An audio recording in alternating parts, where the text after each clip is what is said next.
Guys, welcome back to Dylan's O-Gauge Trends, and today I kind of have a bit of a different video today. It's not of another postal review, but I am thinking of doing another one. But I just want to ask you guys a question on the MPC era. When you think of MPC era, you think of your chassis steam special, your blue Comet, and all those locomotives that you probably really want, but they're just too expensive. But you do want a piece of that MPC era. Well, today I would like to show you one of my MPC models that, in my opinion, is pretty cheap and is a pretty good runner, if I must say. So let's bring it over here, shall we?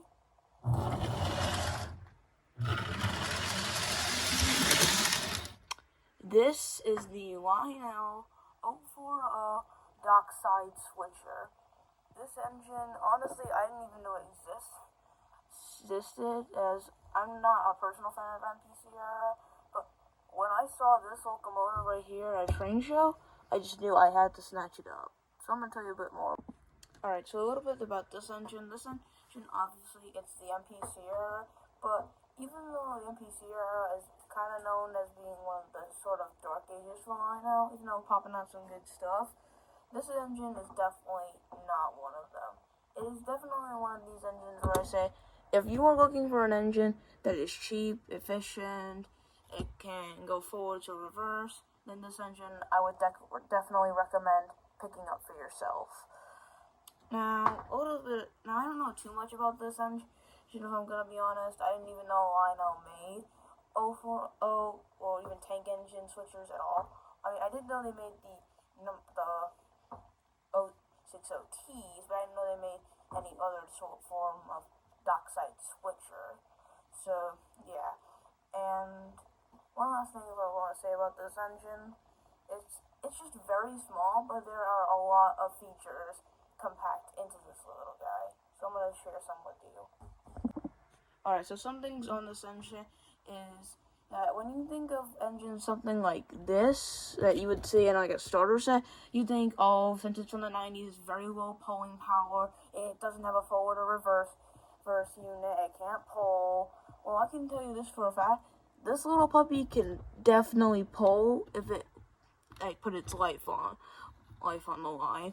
This thing can pull basically whatever you give to it. I wouldn't recommend putting obviously scale cars behind this thing, but it can definitely pull. And just one reminder thing before we get this started up running.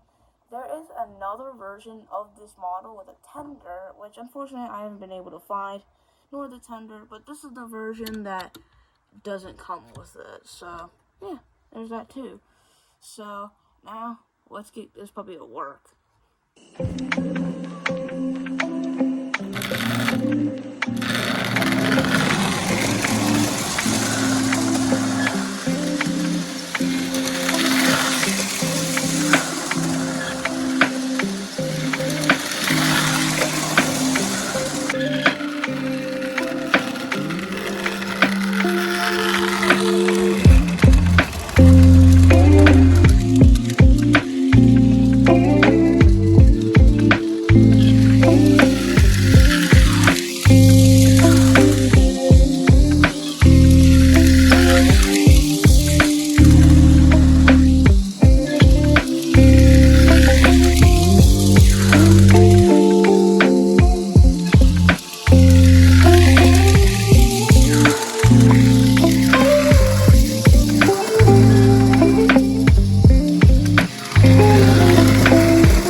if I were to have to say anything about this little guy, it's definitely that it likes going definitely likes going fast. That is probably the biggest thing that I have known from this engine is just fast.